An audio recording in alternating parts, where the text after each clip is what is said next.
Hey good people, I bring you this video post because I think I have solved the riddle that is the scripted narrative of this year's coming NFL season and what that heads to, the Super Bowl.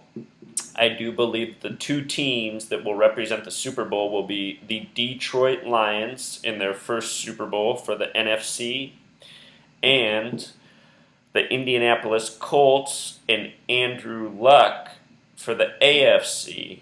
For the NFC Championship game, I expect Bears versus Lions at NFC North head-to-head. Bears and Lions, oh my. I can see the headlines already.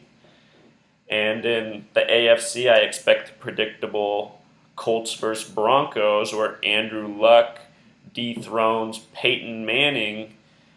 And right now I'm debating on who's going to win that game.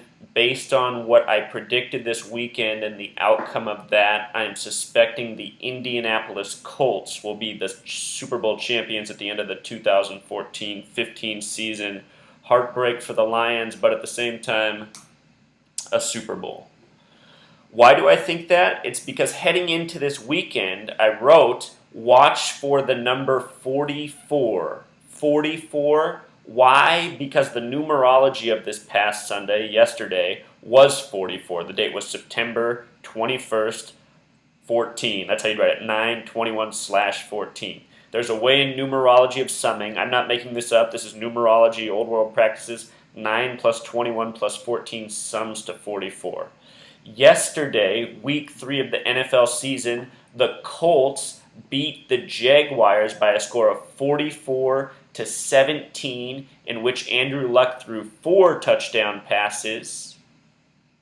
Last year in week 3 of the NFL, the Seattle Seahawks defeated the Jacksonville Jaguars by a score of 45-17, almost the same score.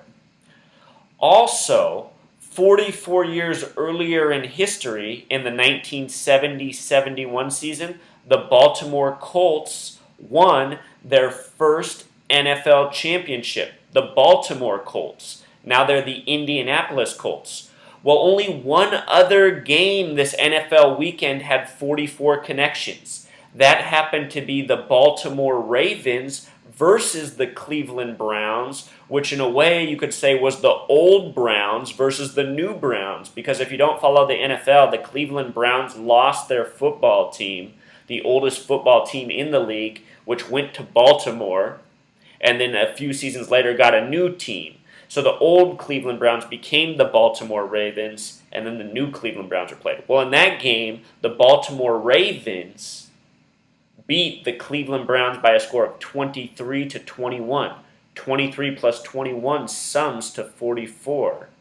Keep in mind, Cleveland is also one of very few cities in the country with a 33 name, named after Grover Cleveland, who won 3 separate presidential terms, the only president to do so, and he did it at a weird time on a vote called the mugwump vote. The gematria of the word mugwump sums to 33, just like the name Cleveland, just like the name Clinton. And if you don't know, Bill Clinton wasn't born Bill Clinton, he was born Bill Blythe. He changed his name to Clinton just before he went off to school at Harvard. Bringing it back to football.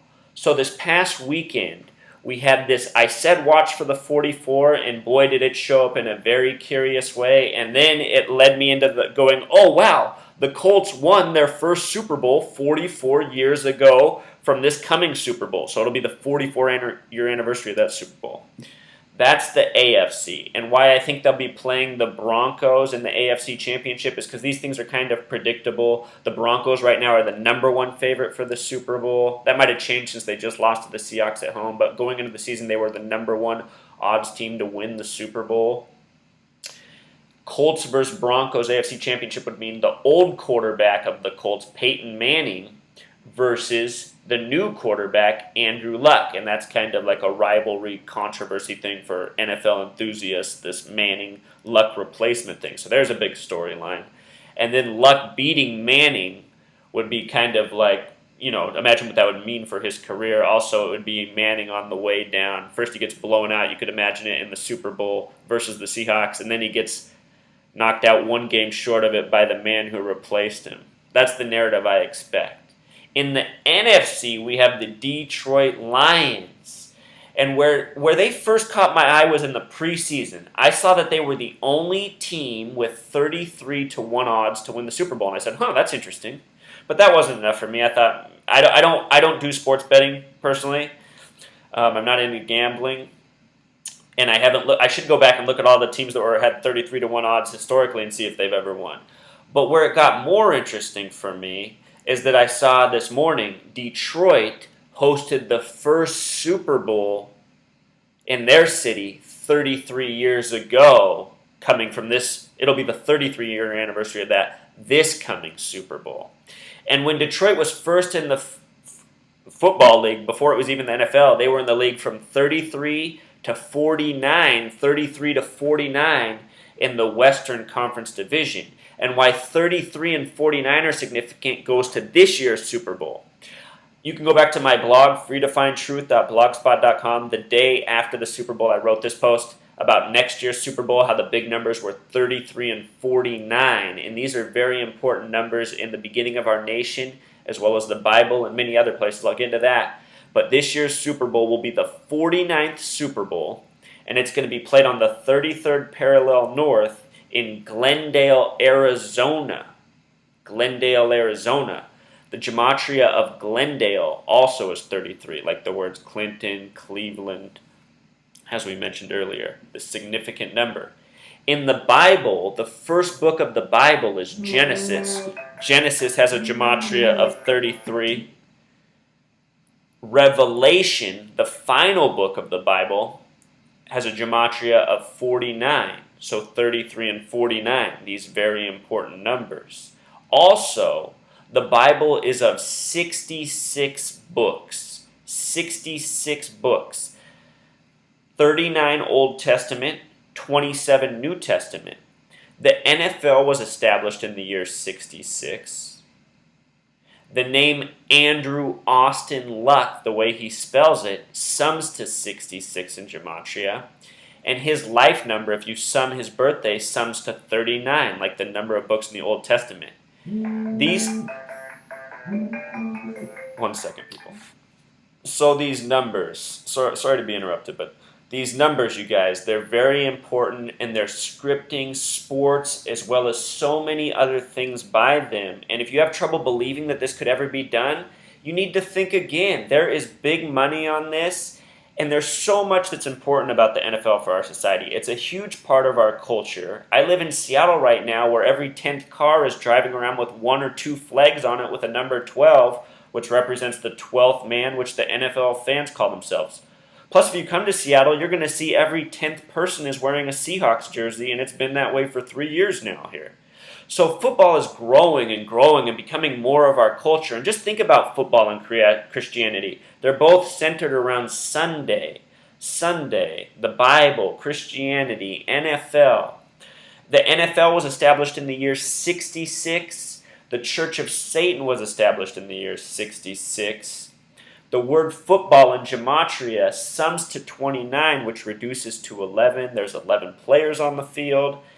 F-O-O, the opening 3 letters, all become 6 in gematria because F is the 6th letter, O is the 15th, so 1 plus 5 becomes 6. 1 plus 5 becomes 6.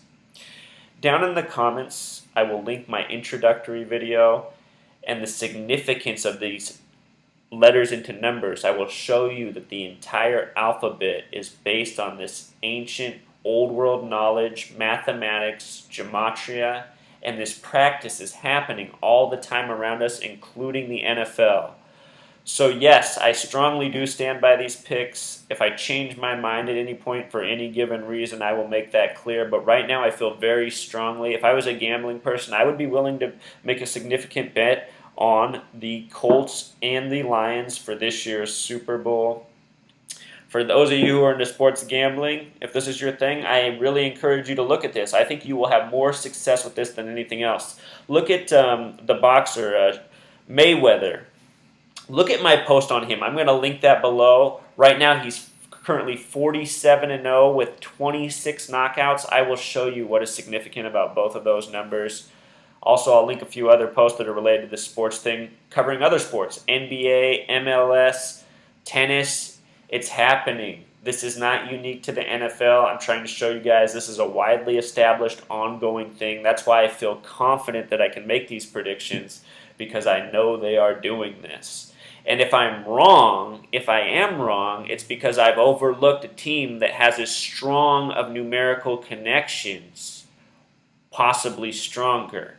So if I find that, I will let you know. But Lions, Colts, just watch.